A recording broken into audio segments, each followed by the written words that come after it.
All right, we're on Tuesday, May 30th. We have 2 parts. We're on upper body. We have 5, 6, or 7 rounds. That is your choice. Push up, full skiers, fly to close grip chest press. And then part 2 is our plank presses, 4 reps, okay? So push-ups, I'm just gonna demonstrate kneeling.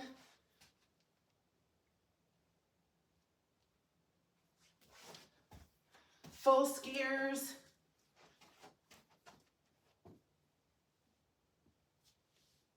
One, 2. Fly to close grip press.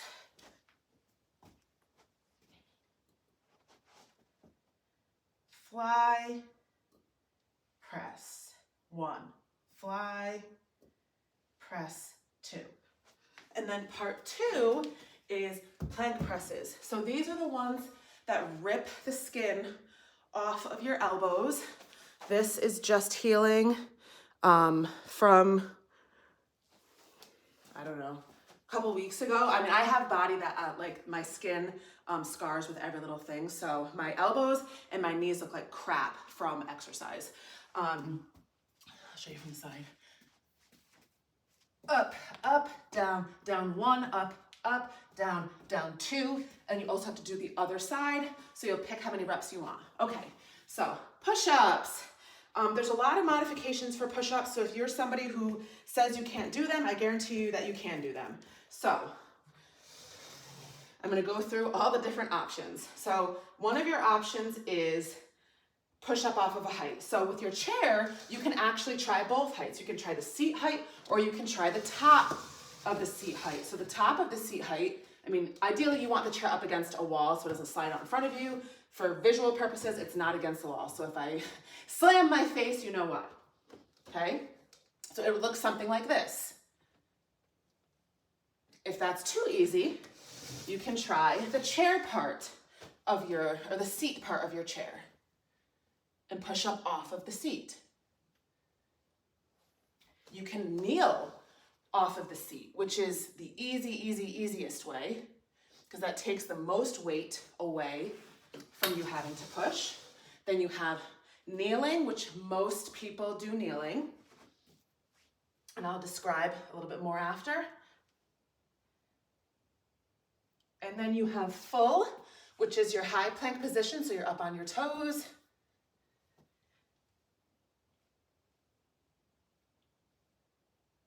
Okay, so when you do your push-up, if you're not sure which one you should be doing, not only is it obvious just what you can and can't do, but then you have to look at your form. So you might be able to do the chair push-up, but it looks like this. So what's wrong with this is my butt is piked, so my body's not moving in a line, okay? Or it might look like this. Now my hips are sagging. Again, my spine is not in a line. So if that's happening and you're like, oh, I can get a bunch of them done, but you don't have the proper form, then you know, okay, let me try the higher height. If from the higher height you have good form like this, then you know that you just can't move that much weight. That's what it is, okay? So the amount of body weight you were trying to move before is too heavy. So if you alleviate that, then your form improves. So the proper form for your push-up is that you want pretty much from your neck to your tailbone and then even down to your toes to always be in a line. So nothing should be moving before or after something else. Everything should be moving in unison. So when I kneel and I go down and up, everything is moving together. So again, if my butt was piked, my arms are down, but my butt is up. If my hips are sagging, my arms are up, but my hips are down, okay? So that's what I mean when everything should kind of be in a line. Now, if you go to kneeling, you want to make sure you roll to the front of your knees. So you don't want to be on your kneecap. You want to let your hips roll forward, which also drops them down, which also makes your body more in line. That way you're not just crunching on the top of your kneecaps. Elbow-wise and upper body-wise, you can do more of a chest push-up or a tricep push-up. Chest is easier because it uses more of your chest and your back, which are broader and wider and stronger. The tricep one, which the tricep is the back of your arm, uses more of your tricep and your bicep, which on most women is not as strong as their chest and their back. So, or on most people in general. So I'll show you from the front so you can see the difference. So the way that I do my push-up, my elbows bow way out like this, and I press up. That's using a lot of my chest and my back, but that's how I'm able to do it. Your tricep push-up would look like this. See how tucked, that honestly hurts. See how tucked my elbows are? So for me, I'm not double jointed, but they kind of pop out a little bit weird. That actually hurts my elbow joint to keep them tucked like that with the amount of weight that I'm moving. So you can see, like I know now every fitness influencer puts out all these videos, what to do wrong, what you're doing right. X on this, don't do that. If you see them saying like, don't have the wide grip, it's not wrong. It's just gonna work your chest and your back.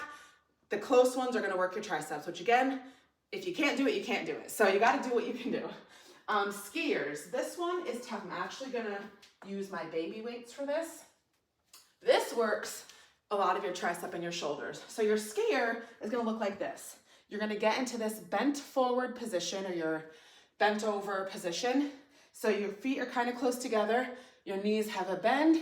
You're almost doing that hinge. So I'm not squatting like this. My butt is kind of going backward, which in turn makes my back fold a little bit. So this is your ideal bent over position. You can always lower your back a little bit, but that means your butt's going back a little bit more, or it's here. However is comfortable for you, okay? As long as you're not rounded. So you're here, you're going to pull up. So your arms just come straight up by your ears, return to the middle, then they're gonna go back as far as you can.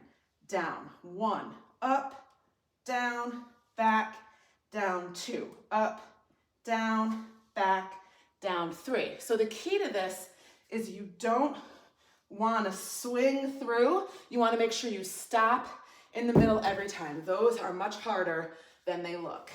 And then last we have our fly to close grip press. So you're going to be on your back. You're going to start with the weights up. We're going to start with our fly. So the weights are up above your chest. You're going to open your arms. As you open your arms, your elbows are going to bend. So notice this arm is not on the ground. It's up here. So when you get to the ground, you should look like this, okay? That is your fly. Open and bend your elbows. Open and bend, close, open and bend, close. That's your fly, okay? So you do one fly, put the weights together, literally touching together, drop them down to your chest and press up. That's your close grip chest press or close grip press. Is your weights are touching and they're going chest up. So to combine it, open, fly, close, down, chest press 1. Fly, press 2. Fly, press 3. Okay, pretty simple. Now for our second part, which we're doing 4 reps, which means we're not doing it for time, we're not doing it for rounds, it's just how many reps you can do. We have our plank presses. So you have sides with this because whatever hand that presses up first is considered what side you're starting on. So if I press with my right hand first, I'm starting on my right side. So I'm gonna do, say, 50 on my right with my right hand starting, then I'm gonna switch and do 50 with my left hand starting. So you're in a plank position, okay? Which looks like this. So you wanna make sure, again, your body's nice and straight, your butt's not piked, it's not sagging, you're on your elbows, and you can do this kneeling as well. And you're going to start with whatever hand. So I'm gonna start with my right. So I'm gonna press up into high plank, drop down, down into elbow. 1, up, up, down, down. 2, up, up, down, down. 3, or if you're kneeling, same idea, you're just kneeling. So again, it always rips my skin. I even did it on a towel last time and the towel still ripped my skin. So I don't know what the answer is, but you can always start in high plank and then drop down to kneeling if you need to. Do it however you need to. These also suck. They're really tough, especially after doing them at the end of your workout. But I know you can do it. So that's Tuesday the 30th.